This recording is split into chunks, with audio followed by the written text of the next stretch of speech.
నిత్యం మనకు ఫోన్‌లో అనేక మెసేజ్‌లు వస్తుంటాయి. చిన్న చిన్న లింక్స్ వస్తుంటాయి. వాటిని మనకు తెలవకుండానే అనేక సార్లు క్లిక్ చేస్తుంటాం. ఇలాంటి అనేక మోసాల బారిన పడి లక్షల రూపాయలు పోగొట్టుకుంటున్నాం. అయితే దీనిపైన ఏం చేయాలి తోచని పరిస్థితిలో చాలామంది కనీసం పోలీస్ స్టేషన్‌లో ఫిర్యాదు ఇయ్యాలనే ఒక ఆలోచన కూడా రాకుండా ఎంతోమంది మదన పడుతున్న సందర్భాలున్నాయి. ప్రస్తుతం ఒక అంటే ఒక తప్పుడు పని, ఒక దొంగతనం ట్రెండింగ్‌లో ఉంది. ప్రస్తుతం ఆధార్ పేమెంట్స్ అని ఆధార్ కార్డుకి జస్ట్ ఒక ఫింగర్ ప్రింట్ వేయగానే డబ్బులు మాయమవుతున్నాయి. దీనిపైన కూడా నల్గొండలో కొన్ని కంప్లైంట్స్ వచ్చినాయి. దీనికి సంబంధించి మరిన్ని వివరాలు, అసలు దీన్ని ఎట్లా ట్రేస్ చేయాలి, దీన్ని ఎట్లా నిరోధించాలి, ఎలాంటి జాగ్రత్తలు తీసుకోవాలి, వీటన్నిటికి సంబంధించి మనతో పాటు నల్గొండ 2 టౌన్ ఎస్ఐ నాగరాజు గారు ఉన్నారు. ఒకసారి మాట్లాడే ప్రయత్నం చేద్దాం. సార్ చెప్పండి, ప్రస్తుతం అంటే ఆధార్ ఎనేబుల్ పేమెంట్ అనే సిస్టమ్ ద్వారా అనేక మంది కొంతమంది డబ్బులు పోగొట్టుకుంటున్నారు. దీనిపైన మనకి ఏమైనా ఫిర్యాదులు అందాయా? దీనిపైన అంటే మనం శాఖపరంగా ఎలాంటి చర్యలు తీసుకుంటాం? అన్ని రకాల చర్మ సమస్యలకు శాశ్వత పరిష్కారం ఈ శ్రీత 9281458181. మనకి ముఖ్యంగా ఈ సైబర్ ఫ్రాడ్స్కి సంబంధించి ఈ రోజుల్లో మనకు జరుగుతున్న ఈ ట్రెడిషనల్ నేరాల కంటే ఈ సైబర్ ఫ్రాడ్స్ అనేది ఎక్కువగా రిపోర్ట్ అవ్వడం జరుగుతుంది. దీంట్లో వచ్చేసి ఈ సైబర్ ఫ్రాడ్స్ రకరకాల పద్ధతులను ఉపయోగించి మన ఎవరైతే జనాలు ఉన్నారో జనాల అకౌంట్లో నుంచి మనీ కొట్టేయడం జరుగుతున్నది. దీంట్లో మీరు అడిగిన క్వశ్చన్కి ఆధార్ ఎనేబుల్ పేమెంట్ సిస్టమ్ ఏదైతే ఉందో మనం అంటే ఇంతకుముందు వాడుకలో ఉన్నది, కానీ ఈ మధ్య బాగా ప్రచారంలోకి వచ్చింది. ఈ 1930కి కాల్ చేయడం వల్ల డైరెక్ట్గా నేరుగా ఫిర్యాదుదారుడు ఫిర్యాదు చేయవచ్చు సైబర్ ఫ్రాడ్స్ గురించి. దాంట్లో ఏ విధంగా డబ్బులు పోయినాయి అని చూస్తే ఈ ఆధార్ ఎనేబుల్ పేమెంట్ సిస్టమ్ ద్వారా పోయినట్టుగా మనకి స్టేట్మెంట్లు చూపిస్తుంది. ముఖ్యంగా దీనికి సంబంధించి ఏం జరుగుతుందంటే ఏదైనా ఫిర్యాదుదారుడి యొక్క ప్రాపర్టీస్ కానీ దానికి సంబంధించిన డాక్యుమెంట్స్ కానీ వాళ్ళు ఆన్లైన్లో అప్లోడ్ చేయడం జరుగుతుంది. అప్లోడ్ చేసినప్పుడు ఆ డాక్యుమెంట్స్ మీద ఉన్న వేలిముద్రలు ఏవైతే ఉన్నాయో వాళ్ళ ఆధార్ కార్డులు సేకరించి వాటి వేలిముద్రలు క్లోనింగ్ చేయడం ద్వారా ఈ ఆధార్ ఎనేబుల్ పేమెంట్ సిస్టమ్ అనేది ఈ ఫ్రాడ్ జరగడానికి అవకాశం ఉంది.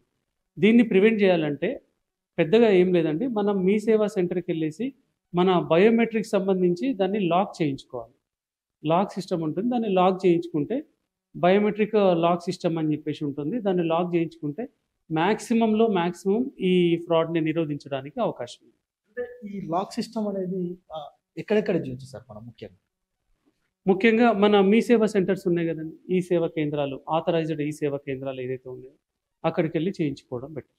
అంటే ఇప్పుడు మన దగ్గరకు వచ్చిన కంప్లైంట్స్లో ఎంత లాస్ అయ్యారు సార్ ఇలా? అంటే కనీసం ఇది జరిగిన తర్వాతనైనా వీళ్ళు ఎట్లా గుర్తుపట్టాలి ఇది మన డబ్బులు ఈ విధంగా పోయినాయని? ముఖ్యంగా దీంట్లో ఇప్పుడు ఈ మధ్య కాలంలో వస్తున్న ప్రాబ్లం ఏంటంటే మనకి అమౌంట్ కట్ అయ్యేటప్పుడు కూడా మనకి ఎస్ఎంఎస్లు రావట్లేదు. ఇంతకుముందు మన అమౌంట్స్ ఏమైనా కట్ అయితే బ్యాంక్ నుంచి సడన్గా మనకి ఎస్ఎంఎస్, ఆ టైం కూడా లేకుండా ఈ నేరస్తులు, సైబర్ నేరస్తులు ఎవరైతే ఉన్నారో ఈ జనాల అకౌంట్లో నుంచి అమౌంట్ కొట్టేయడం జరుగుతుంది. ఎప్పుడైతే మనకి బ్యాంక్ అకౌంట్ తరచుగా పిన్ నెంబర్స్ మారుస్తూ తరచుగా బ్యాంక్ అకౌంట్స్లో ఉన్న స్టేట్మెంట్స్ చెక్ చేసుకుంటూ ఉంటే మంచిది. దాని ద్వారా మీ అకౌంట్లో అమౌంట్ కట్ అయిందా లేదనేది తెలుస్తుంది. దీనికి సంబంధించిన కంప్లైంట్స్ మనకు 1933 నుంచి సైబర్ పోర్టల్ ద్వారా మన పోలీస్ స్టేషన్కి రావడం జరుగుతుంది. అంటే ఇప్పుడు మీరు శాఖపరంగా వాళ్ళని ట్రేస్ చేసే ప్రయత్నం ఏమైనా చేస్తున్నారా? ఏమైనా పురోగతి ఉందా ఇందులో? ఉంటుందండి, ఖచ్చితంగా. ఎప్పుడైతే ఫిర్యాదుదారుడు బాధితుడు ఎవరైతే పైసలు పోగొట్టుకున్నాయని వెంటనే 1930కి కాల్ చేస్తారు, 1930కి, మళ్ళీ చెప్తున్నా 1930కి వెంటనే కాల్ చేసిన వెంటనే అది మా యొక్క ఈ సైబర్ పోర్టల్ ద్వారా ప్రతి బ్యాంకుకి మెసేజ్ వెళ్ళి అక్కడ ఉన్న వాళ్ళ అకౌంట్లో ఉన్న మ్యాక్సిమం అకౌంట్స్ని, అంటే ఈ సైబర్ ఫ్రాడ్లో ఉపయోగించిన అకౌంట్స్ అన్నింటినీ కూడా దాంట్లో ఏమన్నా అమౌంట్ ఉన్నట్లయితే హోల్డ్ చేయడం జరుగుతుంది. దీనికి సంబంధించి చాలా మంది ఇప్పుడు ఈ కరోనా తర్వాత వర్క్ ఫ్రమ్ హోమ్ ఎక్కువైంది, ఈ కల్చర్ ఎక్కువైపోయిన తర్వాత మహిళలు ఇట్లాంటి వాటిలో ఎక్కువ బాధితులు అవుతారు. వాళ్ళు అంటే ఏ సమయం లోపు మీకు ఫిర్యాదు చేయాలి? ఫిర్యాదు కూడా దానికి ఏమైనా కాల పరిమితి ఏమైనా ఉందా? అంటే దానికి త్వరగా మనం కనుక కంప్లైంట్ చేస్తే దాన్ని రెక్టిఫై చేసే అవకాశాలు ఏమైనా ఉన్నాయా? మనకి ఎప్పుడైతే బాధితుడు మోసపోయానని గ్రహించిన వెంటనే బాధితుడు కానీ బాధితురాలు కానీ వెంటనే 1930కి ఇమ్మీడియట్గా కాల్ చేస్తే, వీలైనంత త్వరగా కాల్ చేసినట్లయితే మనకి 99.99% వీళ్ళ అమౌంట్ హోల్డ్ కావడానికి అవకాశం ఉంది. ఆ తర్వాత మనం కోర్టు ప్రొసీజర్ ద్వారా కేసు పెట్టేసి కోర్టు ప్రొసీజర్ ద్వారా ఆ అమౌంట్ని మళ్ళీ బాధితురాలకి చేరే విధంగా, న్యాయం చేకూర్చే విధంగా మనం చేయడానికి చాలా అవకాశం ఉంటుంది. కాకపోతే ఇట్లాంటి విషయాలలో జరుగుతున్నది ఏంటంటే ఏదన్నా ఈ మహిళలు ఇట్లాంటి సైబర్ ఫ్రాడ్స్ గురైనప్పుడు వాళ్ళు కొంచెం హెసిటేట్ చేయడం, కంప్లైంట్ ఇవ్వడానికి, అయ్యో ఇది చెప్తే బయటికి చెప్తే ఏమనుకుంటారో, మా ఇంట్లో తెలిసిపోతుందో అని చెప్పేసి వాళ్ళు ముందు వెనుక ఆడుతుంటారు. కాబట్టి అలా కాకుండా ఎవరైనా సరే ఎప్పుడైనా సరే 19 వితిన్ 24 hours లోపలైనా సరే మ్యాక్సిమం త్వరగా వీలైనంత త్వరగా ఈ 1930 కాల్ చేసినట్లయితే మనం ఈ నేరం నిరోధించడానికి అవకాశం ఉంది.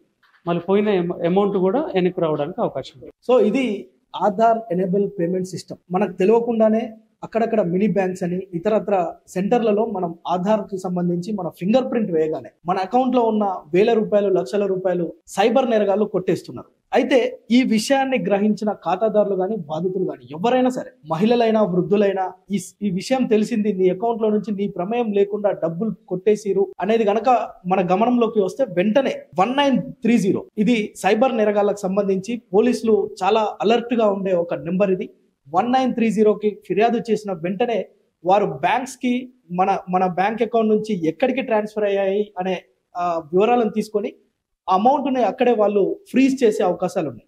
సో మొత్తానికి ఎవరైతే బాధితులు ఉన్నారో పోలీస్ స్టేషన్కి రావాలి.